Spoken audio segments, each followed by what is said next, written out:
1.1 Exercise 6 Part 1 Who are the three speakers? Why are they having a meeting together? Hello, Dr. Lucas. Mark, welcome and thanks for coming along to share your experience with us today as a final year student. Can I introduce you to Jenny Boylan, who's in her first term here? Hi, Jenny. And how are you enjoying university life? It's great, though I'm having a few problems on the study side. Well, that's exactly why I've arranged for us all to be here this morning.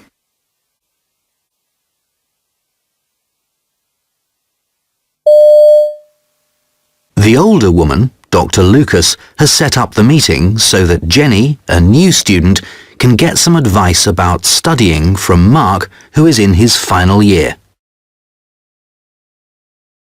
Part 2 What did Mark find difficult when he started at university?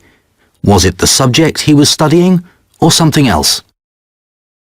Well, that's exactly why I've arranged for us all to be here this morning. Now, Jenny, the first thing to say is, don't worry. Many students feel a bit at sea with their study techniques to begin with. Isn't that right, Mark? Definitely. When I started here, I found it so different from school. It wasn't that the subject itself was suddenly more challenging. I've always loved history and been confident in my field.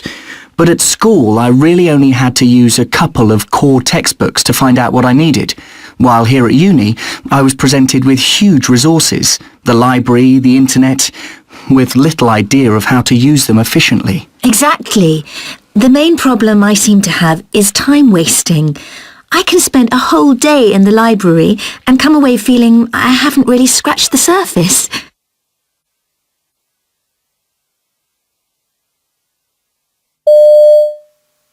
Mark didn't find his subject, history, any more difficult. His problem at first was learning how to cope with much bigger reference sources than he had had to use at school.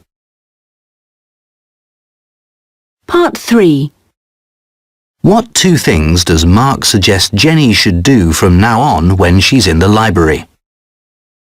Could you give us a concrete example of what you see as time wasting, Jenny?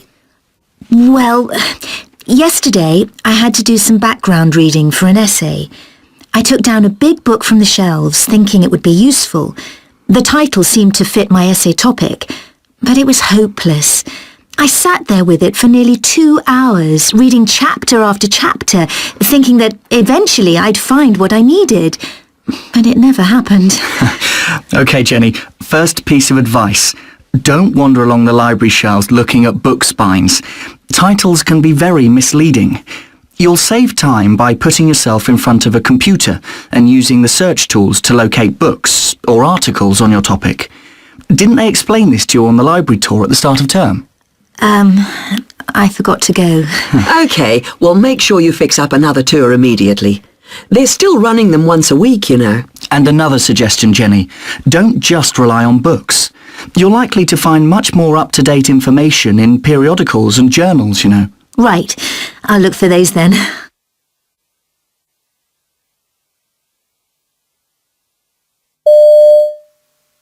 Mark advises Jenny to use the library's electronic search tools. He also advises her to look for relevant articles in periodicals and journals instead of only using books.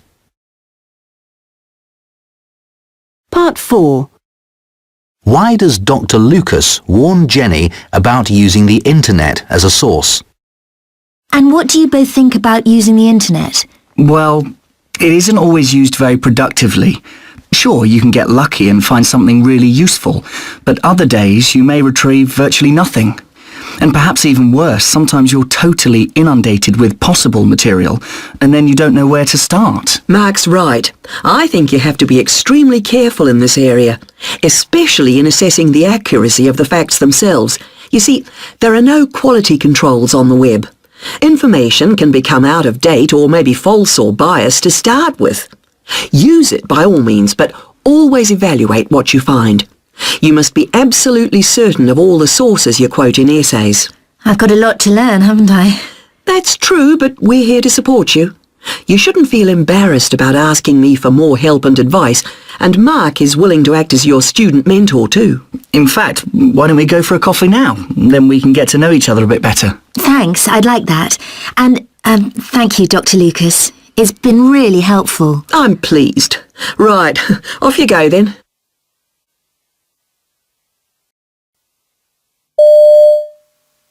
Dr. Lucas explains to Jenny information on the internet isn't always reliable because it may be out of date, inaccurate or biased.